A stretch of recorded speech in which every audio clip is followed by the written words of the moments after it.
Ladies and gentlemen, boys and girls, cats and dogs, but in particular, cats. Because I have recently decided that I am a cat person. No offense, Lock the Dog, who's behind this green screen right now. And what up, Edgar and Sabin, who are over on the couch right now.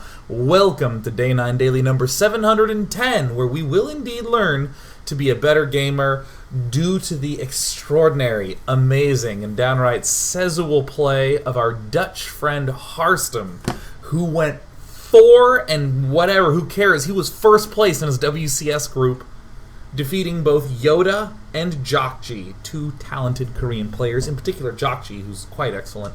We're going to look at what makes Harstem's style so successful by examining 2 of the games that he played. We'll talk about the general concept of it, but the thing that I want to emphasize is, of course, the subtlety of his play. I'm really excited because, I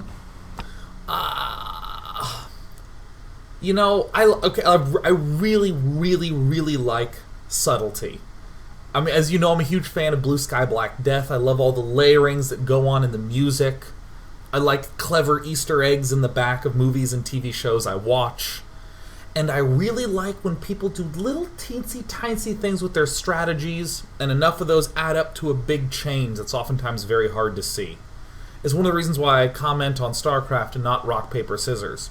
Although Rock, Paper, Scissors tournaments do involve strategy, the commentary is fucking impossible. Well, John, it looks like he threw rock this time. I bet he wished he'd thrown paper. Sucks for him. Oh, rock again! It's going to turn out to be a win in this round. He's tied it up. Like, I don't even know what I would say.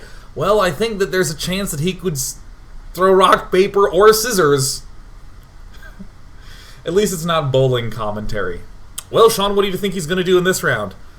Well, Thomas, I think he's going to try to knock those pins down. I don't even know, like, there's so many games, I don't even know which you're supposed to blabber about.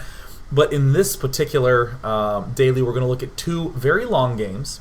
Not spend as much time in the opening or as much time in the late game details, but in those key links to the mid-game details and the general strategy. That's wonderful.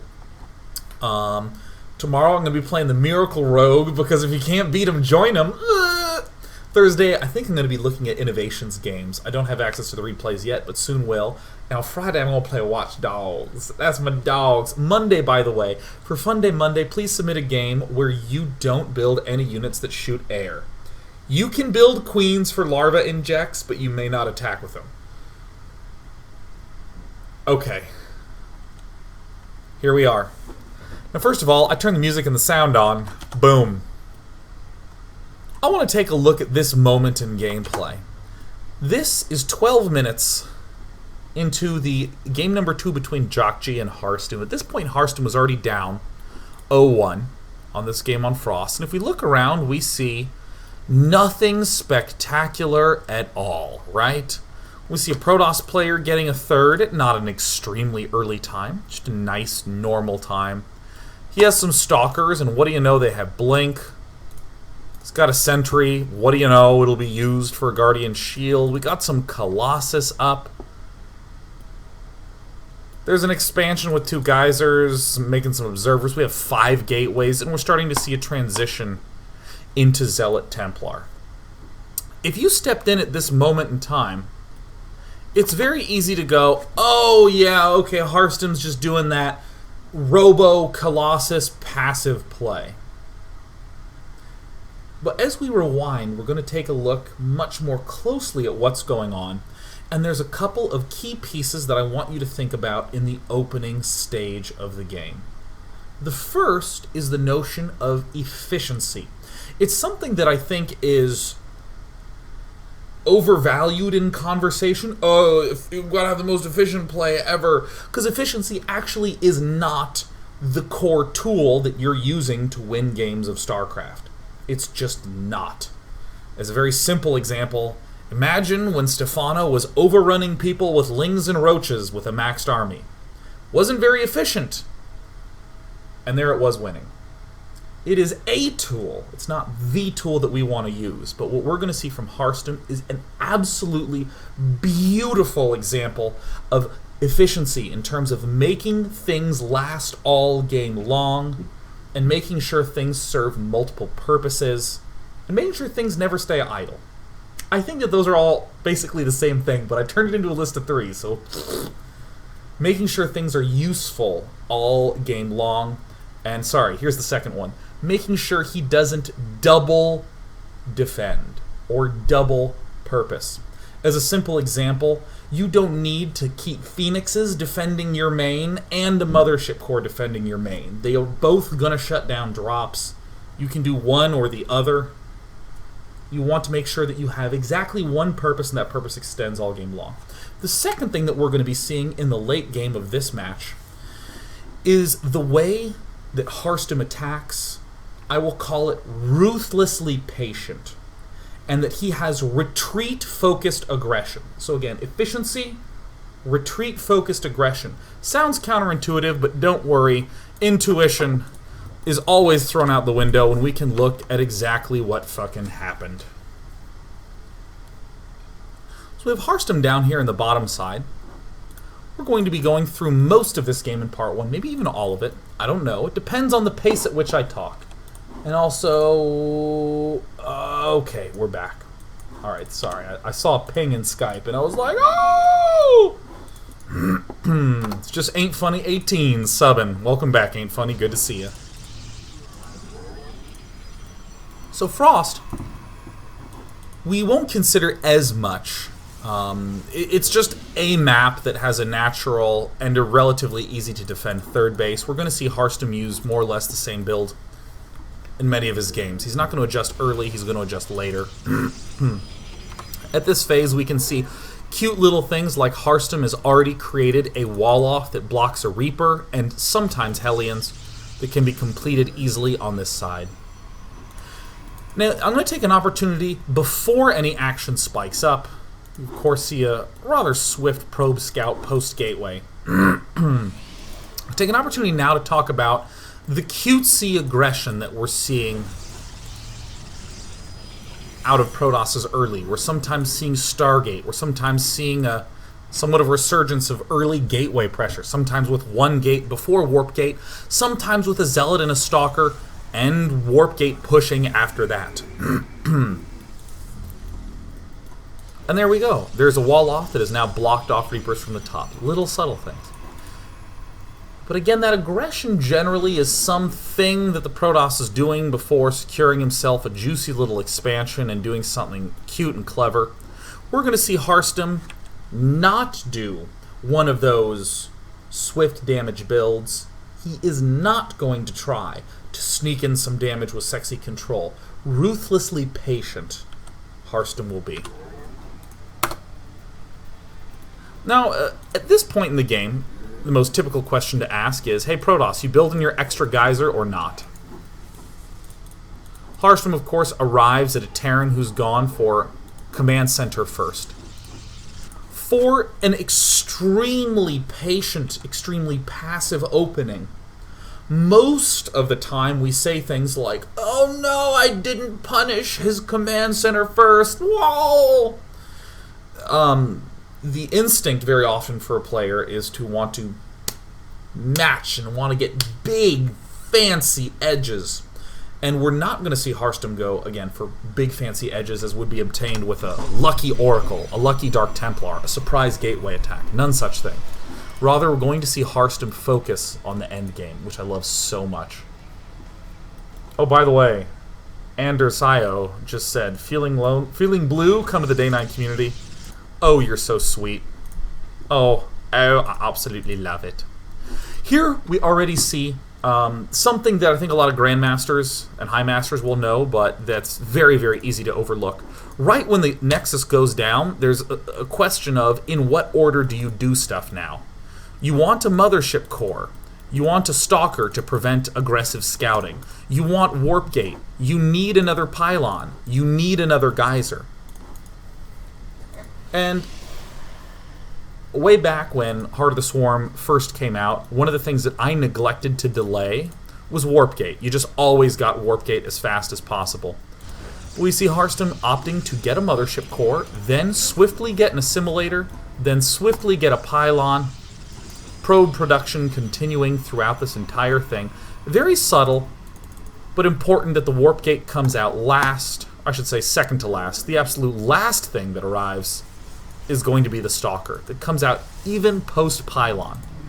Again, ruthlessly patient, we will see Harstem be.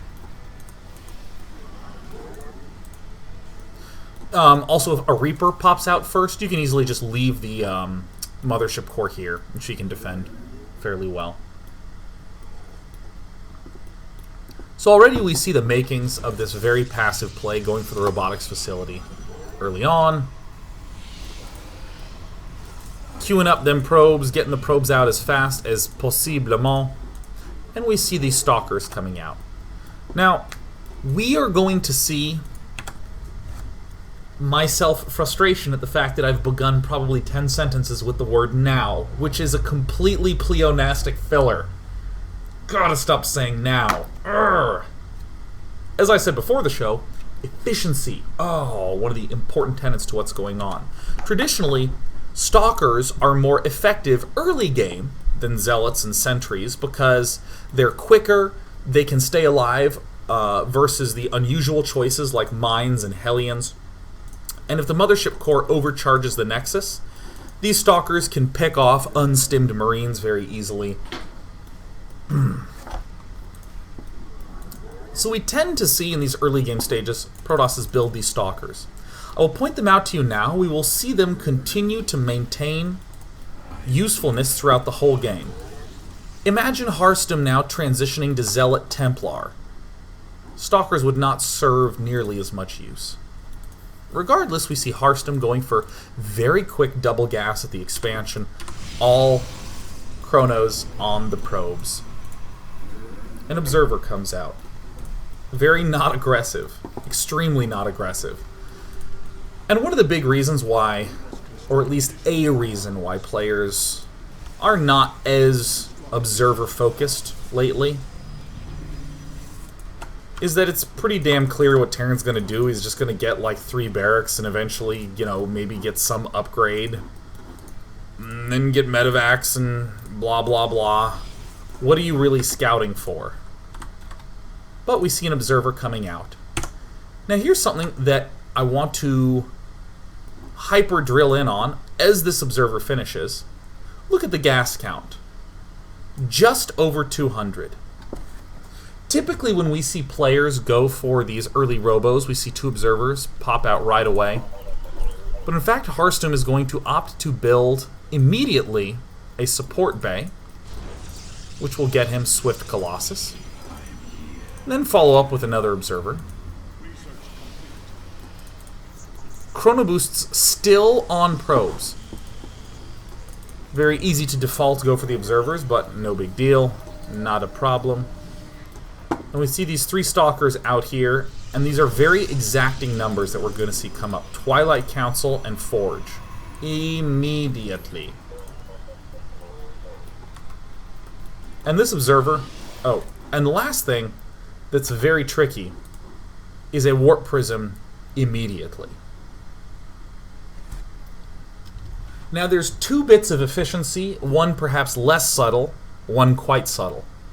The less subtle one is this robo facility. Often a robo facility will be something that builds 2 Observers, hangs out a bit, and then goes for the robo. Or excuse me, then goes for Colossus production. Or will build 1 Observer and then Colossus, Colossus, Colossus, Colossus, Colossus, Colossus till the end of time. In fact, the third and most common thing that we see is some Observers, some Colossus, and then nothing.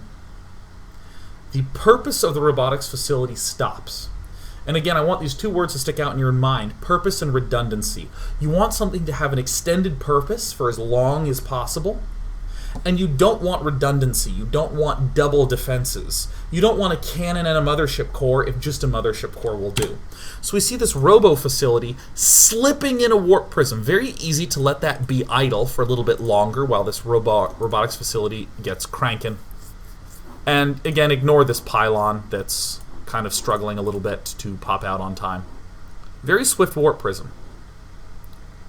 So that, of course, is perhaps not as subtle, but the second thing that is quite subtle that I think takes lots of practice to get right is that the pylon that gets built by this probe over here occurs right when Harstem needs it.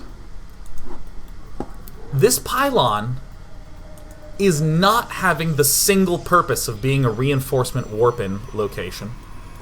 It has the second purpose of being an actually needed pylon. Little teensy efficiencies. We're also seeing a third one begin to creep up. If we open with Blink and actually use it, these stalkers that we built for early defense now align with that Blink and can be used in mid and late game functions. A sentry getting built, there will only ever be one sentry built, and it will not be used for force fields. It will be a basic Guardian Shield only thing. Now this is delayed by a few seconds because there were 2 very brief supply blocks, but typically this Warp Prism pops out concurrent with this Robo Bay popping out. Probes still being produced relentlessly. And you know what's interesting about this observer? We see 2 observers were built. Here's one just chilling. We see that this placement here of this observer spots anything coming in from this side. And then we see Mothership Core, Stalker, all here on the blind side. Also, we will note that this observer here, and this it has not really creeped into anything at all. It's just briefly, gently skirted around. It's been spotting for aggression. Just peeking in. In the main base, what else are we not getting? Extended Thermal Lance. Nope, we're getting armor, we're getting Blink, we're getting a Colossus. Very heavy reliance on that Mothership Core. Interestingly, more Stalkers continuing to be built. We don't have the gateways. We've cut a lot of that in order to get more probes, in order to, hell, even get this Warp Prism. And we see perhaps the only big slip-up early game where Harstem gets a little distracted and almost dies to a swift Marine push. Again, this should not be used for the force field, but either way, it actually pans out alright. Perhaps the weirdest thing going on is this Warp Prism. Why the Warp Prism? The more, I guess I'd say, base reason why a Warp Prism, it's the same reason why this pylon was placed down for the 52 supply mark, that right around now, between 8 and 10 minutes is the Terran's first attack. The 8-minute focus attacks have no medevacs really involved. The more 10-plus minute attacks, 10 to 11, are the medevac focus attacks. And if we can get a counterattack opportunity set up before then, we can easily just defend, be ruthlessly passive. Did I say ruthlessly defensive? Ruthlessly patient is what I said. We can be ruthlessly patient back home and sit and defend and accept attacks and just send little counters in. But the second thing that I love about this is the timing of it. It is not eating into our Colossus production, and it gives us the flexibility to counterattack now if he elects to do a pre-medevac attack, or to do it in a little bit as the medevacs pop out now. This is the in a little bit moment.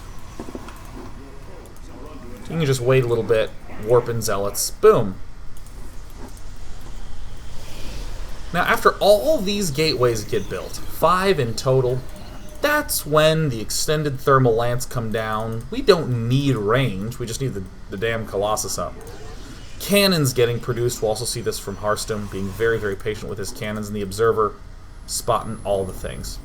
Now here is a moment where I think it's a little too easy to just pop a boner and rally units in. But watch. Warp Prism, waiting.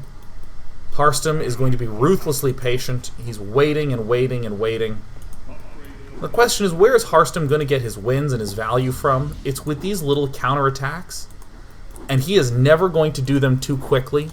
He's trying to time it for when the Terran is on the other side of the map. If you look at Jjajki, he has a medevac drop going on here. He has some forces over here. He doesn't really have forces by the expansion. He doesn't really have forces in the main. And that ruthless patience we're going to see really help Harstem throughout the whole game.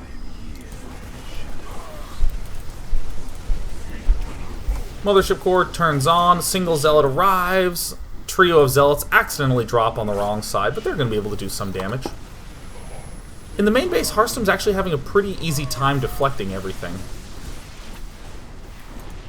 War Prism just has to run away for a little bit. Gets taken out.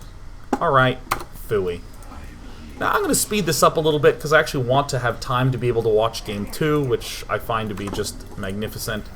Remember those Stalkers that we built at the start of the game, 4 in total? Well, now that has amassed itself to an army of 10. Those Stalkers are remaining useful throughout the whole game. Remember this robotics facility that quickly built 3 Colossus? Actually, I need to back up for just a smidge to reveal it properly. After the Colossus got built, this robotics facility went immediately into observer production. Instantly into observer production. Great. Remember that one sentry that showed up at the start of the game? It's only ever going to be one. Not an excessive sentries, just to force field stuff and then be forgotten later on. Pro production was briefly halted. I kind of want to talk about that, but I don't actually think we have too much time.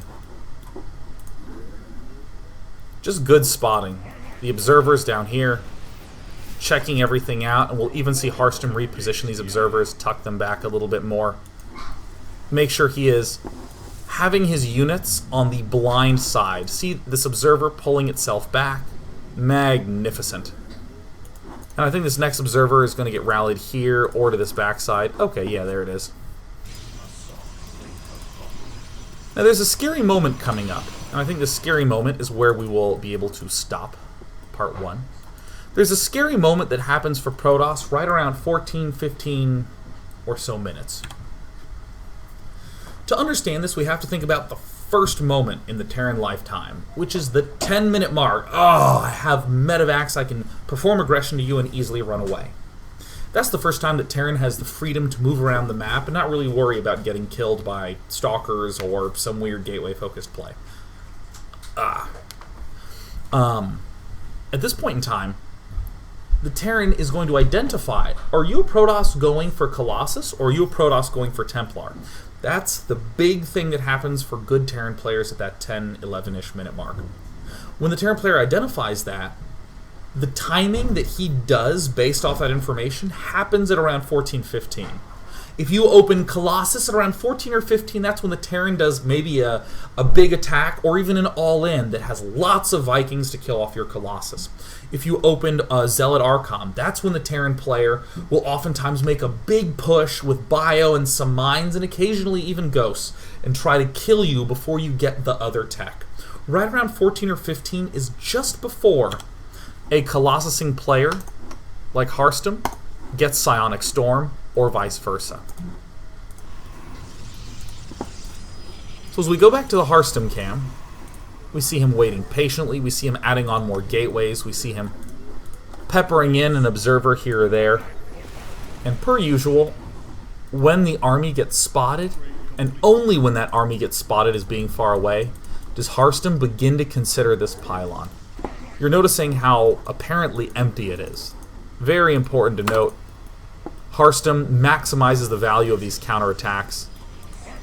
But generally you want to do that either long before this key 14 to 15 minute mark or just after you've held off the scary Doom push. See, Jjajki's almost maxed, he's got a whole lot of Stalkers, and I mean, I don't really know how else to say it. You gotta be good to hold off these attacks. Your build has to be good, you have to be very thoughtful, you have to control well. In fact, I'd probably say most games on the NA ladder end here.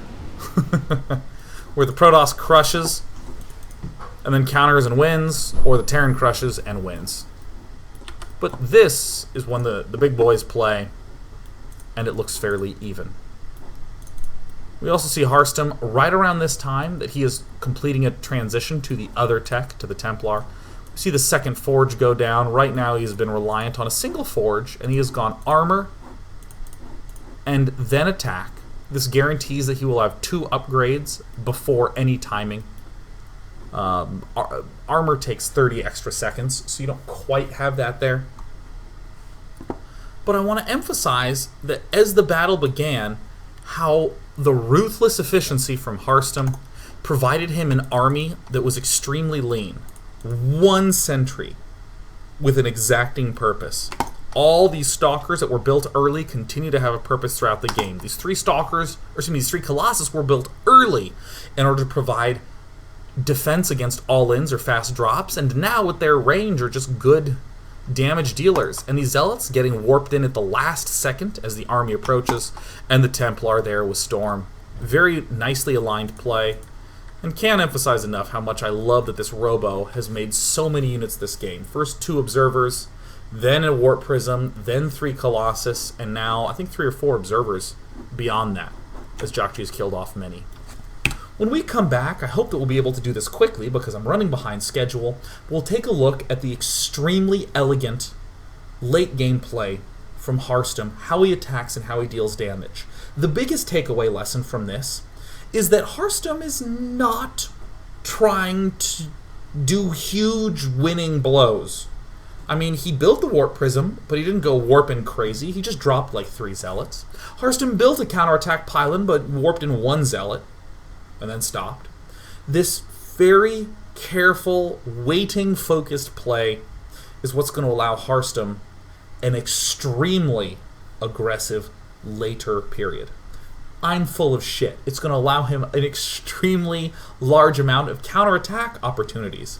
But when we come back in part 2, we're going to see Harstem's unusual retreat-focused aggression. Retreat-focused aggression. Wonderful. We'll be back in a little short bit.